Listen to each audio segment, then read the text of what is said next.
So welcome back to part 2. All the begonia you saw in the last video, I showed in the last video, were from Dibley's, apart from a couple that I was given, or one I bought at a garden centre near me. Most of the rest come from two other websites I've got to know, Crug Farm, who are based in North Wales, and Barracotts Rare Plants, and I'm not sure where they're based, but they have a fantastic online selection. But this is my Begonia Griffin. I've had this a few years as well. I think it's also called Pegasus in some countries, and it was an absolute bargain. It was in a garden centre. It was marked. It was bigger. It had more leaves on them when I got it, oddly. They've lost some of the leaves have come off the stems below. And it was marked as being £3.99, and when I took it to the till, it came through as only £1. So I got this for £1, and I'm doing some cuttings for Rich, somebody I mentioned him in the last video. I chatted to him on Facebook about plants, and he's the one who gave me this Begonia little darling, this one here, 3 years ago. So I'm trying to return the favour to him and successfully take a cutting of Griffin. But all the rest over here, as you can see, there's a whole range of them. These are the ones that principally come from either Barracotts or Crug Farm.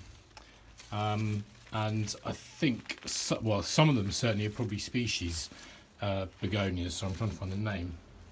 Begonia evanziana. And if you look at the Crug Farm website, it sort of tells you what countries they come from. And this one here, very large leafed.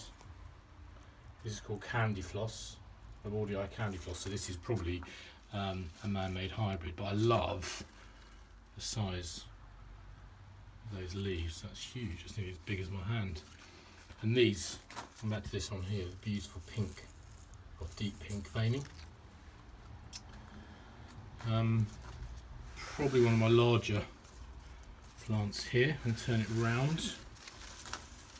This is Begonia evanziana alba. So I suspect this is a white flowered form. Again, large leaves, typical of begonias. They give that really tropical feel, and they have really thrived under the bench here. So this side of the glass house is west side, so the sun shines through the morning, but it soon goes into shade. So it's bright. There we are. Bright but sunny. No, not bright but sunny. Bright but not direct sun. And they seem to be thriving in that. And then the last one I'll talk about is this one here. Again, Crug Farm. Begonia falensis. This one, again, I ordered this I think before Christmas, and it took a while to come up, and it hasn't grown as much as the others, so I'm not sure if it's a slower grower or whether I'm not doing something right, but I just think the leaves are beautiful, almost sort of maple leaf shape, and with unusual sort of dark blotches. If you look at all the others, they're mainly sort of plain green. They're quite unusual dark blotches on. So that's it. I don't know how many plants there are there, but they're all going to have to find a winter home indoors at some point. But at the moment, they're absolutely loving being under this bench here. Anyway, I hope you've enjoyed. Have a good evening.